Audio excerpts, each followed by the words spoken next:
Hello friends, welcome back to our channel Vidyapan.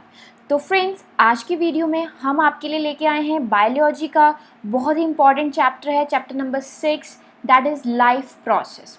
तो चलिए part 1 में हमने क्या करना है देखते हैं अपनी नेक्स्ट स्लाइड। तो this is our next slide और पार्ट 1 में हमने स्टडी करना है न्यूट्रिशन। और न्यूट्रिशन के अंदर ही हम स्टडी करेंगे friends nutrition in plants and nutrition in animals. Nutrition in plants and nutrition in animals. तो फ्रेंड्स चलते हैं नेक्स्ट स्लाइड की तरफ, जिसमें अब हम स्टडी करते हैं कि लाइफ प्रोसेस होता क्या है। नाम से अगर आपको समझ आ रहा होगा, कुछ ऐसे प्रोसेसेस जो आपकी लाइफ से रिलेटेड हो, जैसे कि वो प्रोसेस जो आपकी बॉडी के फंक्शंस को मेंटेन करके रखे या आपको ज़िंदा रखने के लिए जो प्रोसेसेस हैं उनको हम क्या कहते हैं, life process. So therefore we have written here the process which maintain body functions and necessary for the survival are called the life process। या फिर आप इसको दूसरी तरह से भी लिख सकते हैं that all the processes which together keep the living organisms alive, जो सभी लिविंग ऑर्गेनिजम्स को अलाइव रखे, ज़िंदा रखे और perform the task to maintain the body. और वो प्रोसेसेस जो टास्क परफॉर्म करते हैं हमारी बॉडी को मेंटेन रखने के लिए, हमारी जैसे ग्रोथ हो रही है, हम जिंदा हैं, हमारे बॉडी पार्ट्स वेल फंक्शन कर सकें, तो ऐसे कुछ प्रोसेसेस होते हैं जिन्हें हम कहते हैं लाइफ प्रोसेसेस। तो फ्रेंड्स, ऐसे लाइफ प्रोसेसेस कौन से हैं? तो वो है हमारे पास nutrition, respiration, transportation, excretion, circulation, और अगर हम बात करें सर्कुलेशन आ सकता है इसमें, रिप्रोडक्शन। तो ये सारे प्रोसेसेस जो हैं वो लाइफ प्रोसेस होते हैं, बिकॉज ये प्रोसेस ऐसे हैं जो आपको ज़िंदा रखते हैं या आपकी लाइफ को मेंटेन करके रखते हैं। तो सबसे पहला जैसे यहाँ है एग्जाम्पल में न्यूट्रिशन। तो अब हम इन्हीं चारों को, nutrition, respiration, transportation and excretion, इनको डिटेल में स्टडी करेंगे फ्रेंड्स। तो चलते हैं, पहले हम स्टडी करते हैं न्यूट्रिशन। चलते हैं अपनी नेक्स्ट स्लाइड की तरफ। So this is our next slide. So what is nutrition? नाम से समझ आ रहा होगा, न्यूट्रिशन मीन्स, न्यूट्रिएंट्स मीन्स ऐसे प्रोसेस जिससे आप अपनी बॉडी को इम्पॉर्टेंट न्यूट्रिएंट्स दे सकें, जिससे कि आप जिंदा रह सकते हैं। The process of taking the nutrients from food is called nutrition। तो जो फूड आप खा रहे हैं उससे जो आपकी बॉडी को न्यूट्रिएंट्स मिल रहे हैं वो कौन कौन से न्यूट्रिएंट्स हैं? जैसे carbohydrates, fats, water, protein, vitamins, mineral etcetera. तो ये सारे जो न्यूट्रिएंट्स हैं आपकी बॉडी को मेंटेन रखने के लिए, आपको ज़िंदा रखने के लिए बहुत ज़्यादा इम्पॉर्टेंट हैं। तो ये न्यूट्रिएंट्स आपको मिलते हैं जो आप फूड खाते हैं, तो इसी को हम कहते हैं न्यूट्रिशन।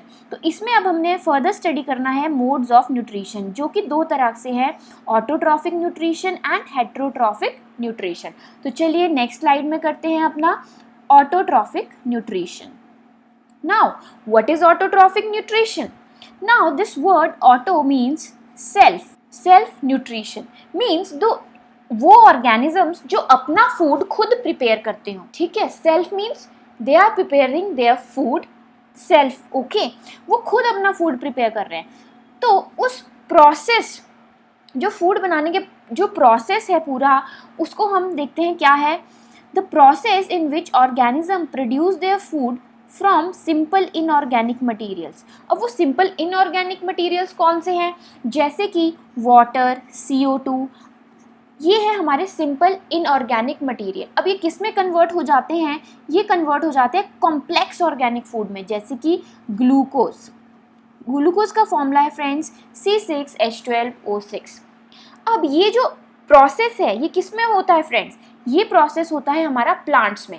प्लांट्स क्या करते हैं? CO2 लेते हैं, वाटर रूट्स से लेते हैं, फिर सनलाइट की प्रेजेंस में वो सनलाइट की एनर्जी को कैप्चर करते हैं उनके लीव्स, जो क्लोरोफिल प्रेजेंट होता है ग्रीन पार्ट में। तो ये जो पूरा प्रोसेस है अब हम फर्दर इसको स्टडी करेंगे। तो यहाँ पे ऑटोट्रॉफिक न्यूट्रिशन में एग्जांपल है, plants prepare their food themselves by the process of photosynthesis. ये जो वर्ड यहाँ आ गया फोटोसिंथेसिस, ये जो पूरा प्रोसेस है प्लांट्स का फूड प्रिपेयर करने का, अब उसको हमने डिटेल में स्टडी करना है। तो चलते हैं अपनी नेक्स्ट स्लाइड की तरफ, जिसमें हमने करना है न्यूट्रिशन इन प्लांट्स। तो ऑटोट्रॉफिक हमने स्टडी कर लिया कि जो ऑर्गेनिजम्स अपना फूड खुद प्रिपेयर करते हैं, और वो कौन है, वो हैं हमारे प्लांट्स। तो अब हम स्टडी करते हैं भाई न्यूट्रिशन इन प्लांट्स। जो प्लांट्स है वो अपने न्यूट्रिएंट्स को कैसे लेते हैं, अपना फूड कैसे प्रिपेयर करते हैं। The same statement hair, the process in which green plants convert the simple inorganic materials like water and carbon dioxide into complex organic food material like glucose in the presence of sunlight and chlorophyll. Means presence किसकी presence में बनाते हैं, ये sunlight और chlorophyll की presence बहुत ज़रूरी है। Now the chemical equation of photosynthesis is written here. Means ये क्या लेते हैं, CO2 और वाटर, कार्बन डाइऑक्साइड और वाटर लेते हैं, and in the presence of sunlight and chlorophyll क्या बनता है इनका फूड, क्या है वो food, glucose and oxygen air में वो रिलीज कर देते हैं। तो इसको अब हम फर्दर देखते हैं डिटेल में। अब कौन कौन से इवेंट्स हैं जो ड्यूरिंग फोटोसिंथेसिस अकर होते हैं। अब ये पूरी ये जो इक्वेशन है, ये कौन सी इक्वेशन है, equation of photosynthesis. So this is very important, photosynthesis. तो ये जो इक्वेशन है CO2 + H2O in the presence of sunlight and chlorophyll make C6H12O6 + O2। तो देखते हैं कि ये बनता कैसे है। तो पहला जो यहाँ पे इवेंट अकर होता है that is absorption of the sunlight energy by chlorophyll. So friends, इनके जो प्लांट्स होते हैं उनकी लीव्स पे क्या प्रेजेंट है, क्लोरोफिल। प्लांट का जो एक सेल होता है, प्लांट सेल में प्रेजेंट होता है क्लोरोप्लास्ट। उस क्लोरोप्लास्ट के अंदर होता है मेरा क्लोरोफिल। वो क्लोरोफिल रिस्पॉन्सिबल होता है इस सनलाइट की एनर्जी को कैप्चर करने के लिए, एब्जॉर्ब करता है। तो जब ये इसको एब्जॉर्ब कर लेता है तो उसके बाद क्या होता है, conversion of the light energy to the chemical energy. तो उसके बाद जो लाइट एनर्जी थी फ्रेंड्स यहाँ से, वो किस में कन्वर्ट हो जाती है, केमिकल एनर्जी में पे। तो वो क्या होंगी, या कुछ रिएक्शन, कोई केमिकल रिएक्शन होगा, तो वो क्या होगा, ये अंदर ले रहे हैं यहाँ से CO2, ठीक है, और यहाँ से ले रहे हैं वाटर, रूट से वाटर ले रहे हैं। तो अब जब ये कंबाइन होंगे CO2 + H2O, तो क्या होगा, ग्लूकोज बनेगा और ऑक्सीजन रिलीज हो जाएगी एयर को। तो वो कैसे होएगी, सबसे पहले क्या होगा, जो वाटर मॉलिक्यूल्स होंगे फ्रेंड्स, जो यहाँ से वाटर आ रहा है, वो क्या होगा, ये जो H2O है ये किस में टूट जाएगा, हाइड्रोजन और ऑक्सीजन में ये टूट जाएगा, ठीक है। अब ये जब टूटा तो हाइड्रोजन अलग हो गया और O2 अलग हो गया। अब जो मेरा CO2 था फ्रेंड, जो यहाँ से CO2 आ रहा था, उसके साथ क्या कंबाइन होगा, उसके साथ कंबाइन होगा ये हाइड्रोजन। ये हाइड्रोजन कंबाइन करके बनाएगा इसका फूड C6H12O6। तो फ्रेंड्स, और ये ऑक्सीजन तो एयर में रिलीज हो जाएगा। तो फ्रेंड्स, इसी को कहते हैं reduction of CO2 to carbohydrates. ये reduction of CO2 to carbohydrates. अब ये रिडक्शन वर्ड क्यों यूज हुआ है, आपने अपनी केमिस्ट्री के फर्स्ट चैप्टर में स्टडी किया होगा। व्हाट इज रिडक्शन, रिडक्शन का मतलब होता है हाइड्रोजन का जुड़ना, एडिशन ऑफ हाइड्रोजन, और ऑक्सीजन का निकलना या रिमूव होना। So removal of oxygen and addition of hydrogen is called reduction. So friends, बहुत ही सिंपल था, उम्मीद करती हूँ आपको ये क्लियर हो गया होगा। तो चलिए चलते हैं अपनी नेक्स्ट स्लाइड की तरफ। अब हम कुछ टर्म्स यहाँ डिस्कस कर लेते हैं, जैसे कि क्लोरोफिल क्या होता है, क्लोरोप्लास्ट क्या होता है। बिकॉज पीछे लीफ में मैंने बात करी कि ये क्लोरोफिल जो होता है ये रिस्पॉन्सिबल होता है किसको, ये सनलाइट की एनर्जी को, ये करता है सनलाइट की एनर्जी को एब्जॉर्ब, ठीक है। तो अभी क्लोरोफिल हमारी जो लीफ है उस पर प्रेजेंट होता है, तो कुछ पोर्स होते हैं हमारी लीव्स के ऊपर, तो वहाँ पे ये इस सनलाइट की एनर्जी को कैप्चर कर लेता है। तो इसका कुछ इस तरीके से स्ट्रक्चर होता है कि जो अपर पार्ट होता है हमारी लीफ पे, सबसे अपर पार्ट, उसे हम कहते हैं फ्रेंड्स क्यूटाइल। क्यूटाइल, इस लेयर को कहते हैं क्यूटाइल। अब उसके नीचे प्रेजेंट है कुछ टिश्यूज, जिनको कहते हैं एपिडर्मिस। एपिडर्मिस के नीचे एक और लेयर आती है जिसको बोलते हैं हम प्लांट का सेल, जहाँ पे प्रेजेंट होता है। तो दीज आर प्लांट सेल्स। तो अब इन प्लांट सेल्स के अंदर फ्रेंड्स क्या है, इन प्लांट सेल्स के अंदर ये छोटे छोटे जो मैंने राउंड यहाँ पे बनाए हैं, ये ग्रीन कलर के होते हैं, जिन्हें बोलते हैं क्लोरोप्लास्ट। ये जो यहाँ बनाया है अंदर, ये है क्लोरोप्लास्ट। तो फ्रेंड्स, ये क्लोरोप्लास्ट जो है प्लांट सेल के अंदर, और फिर क्लोरोप्लास्ट, फिर इस क्लोरोप्लास्ट के अंदर है मेरा क्लोरोफिल, ठीक है फ्रेंड्स। तो क्लोरोफिल क्या है, एक ग्रीन कलर का पिगमेंट है friends, present in all green plants, सभी प्लांट्स में होगा ये ग्रीन कलर का pigment, which is responsible for the absorption of light to provide energy for the photosynthesis. अब एनर्जी यहीं से आती है, जब ये एब्जॉर्ब करता है सनलाइट की एनर्जी को, तो वो एनर्जी फिर किस में कन्वर्ट हो जाती है, हमने बात करी केमिकल फॉर्म में। तो ये फोटोसिंथेसिस के लिए बहुत ज़रूरी है। अब ये क्लोरोप्लास्ट क्या होता है, दीज आर स्मॉल ऑर्गेनेलीज, ये जो हमने यहाँ स्टडी करे ये राउंड राउंड ये क्या थे, स्मॉल ऑर्गेनेलीज, इन्हीं को बोलते हैं क्लोरोप्लास्ट, जो प्लांट सेल के अंदर पाए जाते हैं। और इनके अंदर क्या होता है फ्रेंड्स, क्लोरोफिल, इनके अंदर क्या है, ये है मेरा क्लोरोप्लास्ट, और इस क्लोरोप्लास्ट के अंदर क्या है, क्लोरोफिल। अब ये क्लोरोफिल से ही क्या होता है फ्रेंड्स, यही है जो एब्जॉर्ब करता है सनलाइट की एनर्जी को। चलिए चलते हैं अपनी नेक्स्ट स्लाइड की तरफ। अब हमने करना है कि व्हाट इज हेट्रोट्रॉफिक न्यूट्रिशन।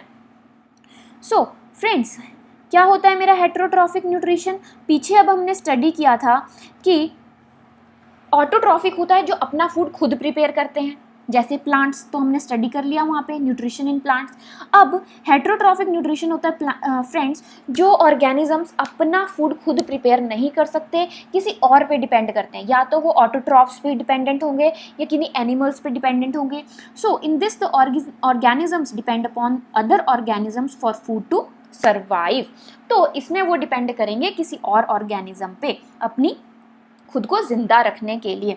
अब एग्जाम्पल है इसमें ह्यूमन बींग्स। अब फ्रेंड्स देखिए ये ह्यूमन बींग है, ये क्या क्या किस चीज़ पे डिपेंडेंट है अपने फूड के लिए, प्लांट्स पे डिपेंडेंट है, फ्रूट्स पे डिपेंडेंट है, हैन, गोट, देखिए एनिमल्स एंड प्लांट्स से रिलेटेड जो भी चीज़ें उन पे।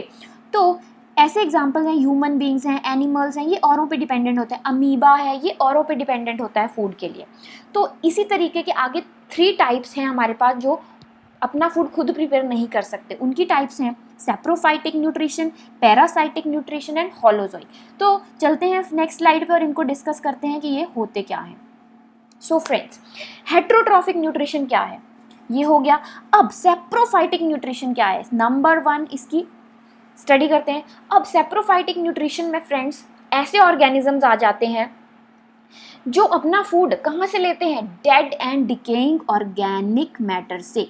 कुछ ऐसे जो चीज़ें मर चुकी होंगी या सड़ गल चुकी होंगी, ऐसी चीज़ों से वो अपना खाना ले लेते हैं।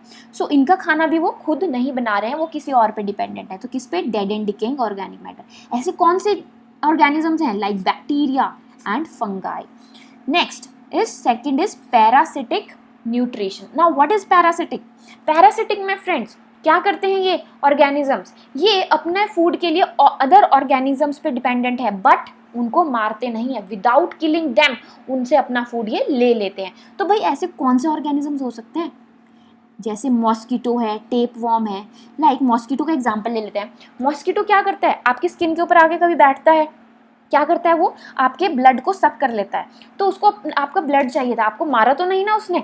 तो this is the best example, the mode of nutrition in which organisms obtain food from another organism without killing them, किसी और अदर ऑर्गेनिज्म से लेगा बट उसे बिना मारे। तीसरा क्या है friends, holozoic nutrition. What is holozoic, अब इस कैटेगरी में आते हैं फ्रेंड्स हमारे जैसे ह्यूमन बींग्स, एनिमल्स। क्यों, because the mode of nutrition that involve, because इनमें क्या इन्वॉल्व है, ये processes ingestion, digestion, absorption and egestion. What is ingestion, taking the food in, जो आप फूड खा रहे हैं माउथ से उसको बोलते हैं इंजेशन। उसके बाद वो फूड जाके आपके स्टमक में डाइजेस्ट होगा, उसे कहते हैं डाइजेशन। फिर उसके बाद उसमें से, उस फूड में से इंपॉर्टेंट न्यूट्रिएंट्स कह लीजिए वो क्या होंगे, एब्जॉर्ब हो जाएंगे, तो उसे कहते हैं हम एब्जॉर्प्शन। उसके बाद इजेशन, एट द एंड जो वेस्ट मटेरियल होगा वो आपकी बॉडी से बाहर भी जाएगा, एंड किसके थ्रू जाता है, एनएस के थ्रू जाता है, तो उसे कहते हैं इजेशन ऑफ द लिक्विड और द सॉलिड वेस्ट। ओके तो इसमें आते हैं हमारे animals and human being. So friends अब हमने मेनली इसमें डिस्कस करना है इसको। ऑटोट्रॉफिक में हमने डिस्कस किया था nutrition in plants, because plants ही ऐसे थे जो अपना फूड खुद प्रिपेयर करते थे। अब हेट्रोट्रॉफिक न्यूट्रिशन में हमने स्टडी किया कि जो ऑर्गेनिजम्स अपना फूड खुद प्रिपेयर नहीं करते हैं, औरों पे डिपेंडेंट है। तो हमने यहाँ डिस्कस करना है न्यूट्रिशन इन एनिमल्स। तो चलते हैं नेक्स्ट स्लाइड पे और डिस्कस करते हैं। Okay friends, most important and very interesting. So friends, nutrition in humans. अब हमने पूरा प्रोसेस स्टडी करना है कि कैसे बंदा अपना फूड खा रहा है, डाइजेशन हो रही है, अंदर इंपॉर्टेंट न्यूट्रिएंट्स की एब्जॉर्प्शन हो रही है और इजेशन हो रहा है. चलिए स्टडी करते हैं. फर्स्ट हम खाना कहाँ से लेते हैं? माउथ से. तो माउथ में क्या होता है? Intake of food. देन मुंह के अंदर क्या होता है? टीथ होते हैं. टीथ क्या करते हैं? Mechanical break down of the food. Mechanical break down means वो आपके बड़े जो फूड के टुकड़े होंगे उनको छोटे छोटे टुकड़ों में काट लेगा या तोड़ देगा. फिर उसके बाद तीसरा है टंग. टंग क्या करेगी? Tongue helps in tasting and rolling the food. Tongue का यही रोल होता है कि वो आपके आप फूड को अच्छे से टेस्ट कर सकते हैं. कुछ अच्छा लग रहा है, बुरा लग रहा है, उसके बाद अंदर फूड को रोल करते हैं इधर से उधर घुमाने में. चलिए नेक्स्ट है हमारे पास क्या? Salivary gland. चलते हैं नेक्स्ट स्लाइड पे और देखते हैं कि स्लाइवरी ग्लैंड्स क्या करती हैं friends. So salivary glands most important because salivary glands जो क्या प्रोड्यूस करती हैं? सलाइवा. सलाइवा किसको कहते हैं फ्रेंड? जो लार होती है ना, उसे कहते हैं सलाइवा. तो सलाइवा में क्या प्रेजेंट होता है? Salivary amylase enzyme. तो ये प्रेजेंट है, इसमें एक एंजाइम प्रेजेंट है, बहुत इंपॉर्टेंट है ये सलाइवरी अमाइलेज एंजाइम. बिकॉज क्या करता है ये सलाइवरी एमाइलेज, ये क्या करता है? आपके स्टार्च को, जो फूड है आपका, उसको कन्वर्ट करता है ग्लूकोज में. तो इसने अब कन्वर्जन कर दी, मतलब कि आपके कार्बोहाइड्रेट्स जो हैं उसकी कन्वर्जन ग्लूकोज में होनी थी, वो यहीं पर होगी, माउथ में ही हो गई. तो माउथ में ही आपके क्या हो जाती है? कार्बोहाइड्रेट्स की कन्वर्जन. फ्रेंड्स नंबर 1 किसकी कन्वर्जन? कार्बोहाइड्रेट्स की कन्वर्जन किस में हुई? कार्बोहाइड्रेट्स कन्वर्ट हो जाते हैं फ्रेंड्स ग्लूकोज में. वो आपके माउथ में ही वो कन्वर्जन हो जाती है. सबसे पहली कन्वर्जन ये हो जाती है आपके माउथ में using the salivary amylase enzyme. चलिए नेक्स्ट क्या है? अब आपका फूड कहाँ ट्रेवल हुआ? इस पाइप में गया. पाइप में, ये जो पाइप है यहाँ पे, अब इस पाइप से, नाक से एयर भी आ रही होगी, ऑक्सीजन भी आ रही होगी, तो वो इकट्ठी हो जाती है यहाँ पे. Means the food and air travelling through the same pipe from here. तो आगे जाके वो डिवाइड हो जाती है, एयर इस तरफ चली जाती है और जो फूड है वो इस तरफ आ जाता है. तो इस पार्ट को क्या कहते हैं फ्रेंड्स? जब फूड और एयर इकट्ठी ट्रैवल कर रही है तो उसे कहते हैं फेरिंग्स. PHARYNX. फेरिंग्स क्या करता है? At the beginning of the throat both air and food travel through it. उसके बाद जब आगे डिवीजन हुई तो मेरी ईसोफेगस में चला गया. अब ये जो पार्ट है यहाँ से लेके यहाँ तक जो कनेक्ट कर रहा है स्टमक तक, उस पाइप से ट्रैवल होगा फूड, तो उसे कहते हैं ईसोफेगस. ईसोफेगस क्या करता है? This is a tube leading from pharynx to the stomach. Pharynx से लेके स्टमक तक जो ट्यूब है उसको कहते हैं हम ईसोफेगस. क्या करता है ये? It takes the food to the stomach. अब कैसे लेके जाता है ये? Through the peristaltic movement. अब ये पेरिस्टाल्टिक मूवमेंट क्या होती है फ्रेंड्स? जानिए इसको. आपके जो वॉल्स हैं, ये फूड अब खुद तो नहीं पहुंच जाता होगा स्टमक में, कुछ होगा. क्या होता है? वो वॉल्स जो हैं आपकी ईसोफेगस की वॉल्स हैं, वो कॉन्ट्रैक्ट करेंगी और एक्सपैंड करेंगी, कॉन्ट्रैक्ट करेंगी, एक्सपैंड करेंगी. तो क्या होगा? फूड को धक्का लगेगा, आगे बढ़ेगा. तो ये होती है हमारी पेरिस्टाल्टिक मूवमेंट. तो चलिए फ्रेंड्स चलते हैं नेक्स्ट स्लाइड पे और देखते हैं कि अब मेरे स्टमक में जब फूड पहुंचा उस ईसोफेगस से, तो अब क्या हुआ. चलिए अब पहुंच गया फूड स्टमक में. यहाँ से पहुंचाना था स्टमक में फूड, क्योंकि अब स्टमक में क्या होगा? Main digestion of the food takes place here. Okay, यहाँ पे डाइजेस्ट होगा आपका. अब क्या चीज़ डाइजेस्ट होगी देखते हैं. अब it is a large organ, it expands when food enters into it. ये बहुत बड़ा ऑर्गन है फ्रेंड्स जो स्टमक है, और ये एक्सपैंड भी हो जाता है जब फूड आपके पेट में अंदर जाता है. कभी आप ज़्यादा खा लें, कम खा लें, तो जब ज़्यादा खाएंगे तो ये एक्सपैंड हो जाएगा. नाउ स्टमक में कौन सी ग्लैंड्स प्रेजेंट होती है friends? Gastric glands. Very important, gastric glands. और ये क्या रिलीज करती हैं? गैस्ट्रिक जूस रिलीज करती हैं. जिससे क्या, अब इस गैस्ट्रिक जूस में क्या क्या प्रेजेंट होता है फ्रेंड्स? देखिए HCl, पेप्सिन एंड म्यूकस. अब ये 3 एंजाइम जो प्रेजेंट है यहाँ पे, फर्स्ट है HCl, पेप्सिन, म्यूकस. अब इनका क्या रोल है स्टमक में ये जानते हैं. तो सबसे पहले HCl क्या करता है? HCl आपके फूड को क्या बनाता है? एसिडिक बनाता है, या मीडियम को कह लीजिए. ये क्या करेगा? ये एसिडिक बनाएगा और आपके फूड को छोटे छोटे टुकड़ों में भी तोड़ेगा. अगर कोई बड़े टुकड़े होंगे तो उनको छोटे छोटे टुकड़ों में ये तोड़ देगा. Break down the complex food particles. ठीक है, उसके बाद एसिडिक बनाया और साथ में क्या करता है HCl? Kills the harmful bacteria of the food. अगर कोई हार्मफुल बैक्टीरिया प्रेजेंट है, कोई माइक्रो ऑर्गेनिज्म प्रेजेंट है, तो वो उसको वहीं पर ख़त्म कर देता है HCl इतना ज़्यादा तेज़ कह लीजिए होता है. तो उसके बाद है पेप्सिन. पेप्सिन क्या करता है friends? This break down the proteins into amino acids. Now pepsin यहाँ पे मेन हमारा एंजाइम है जो क्या करता है, this break down the proteins. अब यहाँ पे आया प्रोटीन्स की कन्वर्जन, प्रोटीन्स किस में कन्वर्ट हुए, अमीनो एसिड्स में, और वो कन्वर्जन किसने करी, कौन से एंजाइम ने, पेप्सिन एंजाइम ने। तो सेकंड जो मेरी कन्वर्जन है, जो पेप्सिन एंजाइम था उसने प्रोटीन को कन्वर्ट किया है अमीनो एसिड में। तो पहली जो आपकी कन्वर्जन थी फ्रेंड्स, कार्बोहाइड्रेट्स टू ग्लूकोज, वो हो गई थी माउथ में, और वो किसने करी थी, सलाइवरी एमाइलेज ने। और सेकंड जो कन्वर्जन हुई है मेन आपकी प्रोटीन की, प्रोटीन कन्वर्ट हुआ है अमीनो एसिड में, वो हुई है स्टमक में, किसने करी है, वो पेप्सिन में। ठीक है, अब उसके बाद फ्रेंड्स ये जो HCl जो यहाँ पे रिलीज होता है, ये क्यों, इसकी क्यों ज़रूरत पड़ी, डायरेक्ट पेप्सिन ने क्यों नहीं कर दिया अपना काम, क्योंकि पेप्सिन की एक रिक्वायरमेंट रहती है कि पहले आप फूड को एसिडिक बनाइए, एसिडिक मीडियम में बनाइए और हार्मफुल बैक्टीरिया को किल करिए, मैं उसी के बाद अपना काम करूँगा। तो तभी ये परफॉर्म करता है इस एसिडिक मीडियम में, जो प्रोटीन को कन्वर्ट करता है अमीनो एसिड्स में। अब फ्रेंड्स ये HCl इतना हार्मफुल होता है कि आपकी ये जो स्टमक की इनर लाइनिंग होती है फ्रेंड्स, इसको हार्म कर सकता है। तो इसके लिए है म्यूकस, म्यूकस क्या करता है, protects the inner lining of the stomach from HCl। तो ये क्या करता है, HCl से इनर लाइनिंग को बचाता है। ठीक है फ्रेंड्स, अब देखिए यहाँ पे अगला जो पार्ट है मेरे पास, यहाँ पे ये क्या है, लीवर। अब ये जो लीवर है फ्रेंड्स, यहाँ पे भी कुछ एंजाइम सिक्रीट होते हैं, देखते हैं। सो ये जो लीवर में है, लीवर क्या प्रोड्यूस करता है, एक बाइल जूस और बाइल सॉल्ट। अब ये जो दो bile juice and bile salt है, इनको स्टोर कौन करता है, ये गॉल ब्लैडर, ये जो पार्ट यहाँ पे है दिस इज, ये है फ्रेंड्स गॉल ब्लैडर, ये स्टोर करता है इसको। ठीक है, अब उसके बाद ये तो बाइल जूस क्यों हुआ है यहाँ पे प्रोड्यूस, क्योंकि ये क्या करता है, फूड को क्या बनाता है, एल्कलाइन। तो बाइल जूस होता है जो फूड को एल्कलाइन बनाता है। तो बाइल सॉल्ट क्या करता होगा, बाइल सॉल्ट ब्रेक करता है लार्ज फैट ग्लोब्यूल्स को, किसमें, स्मॉलर ग्लोब्यूल्स में। अब यहाँ फैट की बात आ गई फ्रेंड्स, तीसरी कन्वर्जन भी हो गई। देखिए तीसरी कन्वर्जन क्या हुई, फैट की। फैट किस में कन्वर्ट होता है, फैट कन्वर्ट होता है फैटी एसिड में एंड ग्लिसरॉल। ठीक है फ्रेंड्स, तो तीसरी कन्वर्जन भी होगी, पहली माउथ में हुई थी, सेकंड स्टमक में हुई प्रोटीन की कन्वर्जन, थर्ड फैट की हो गई, लीवर ने कर दिया। ठीक है, चलिए हो गया। अब चलते हैं अपनी नेक्स्ट स्लाइड की तरफ। अब इस स्लाइड पे देखिए, अब नेक्स्ट पार्ट क्या है मेरा, यहाँ पे स्टमक के नीचे पेनक्रियाज भी हैं, पेनक्रियाज भी कुछ सिक्रीट करते होंगे, कुछ एंजाइम्स। तो ये प्रोड्यूस करता है ट्रिप्सिन एंड लाइपेज एंजाइम। अब इनका काम क्या है देख लेते हैं। अब ट्रिप्सिन का काम है प्रोटीन टू अमीनो एसिड, अगर कुछ प्रोटीन रह गया है तो उसको वो यहाँ पे कन्वर्ट कर लेगा।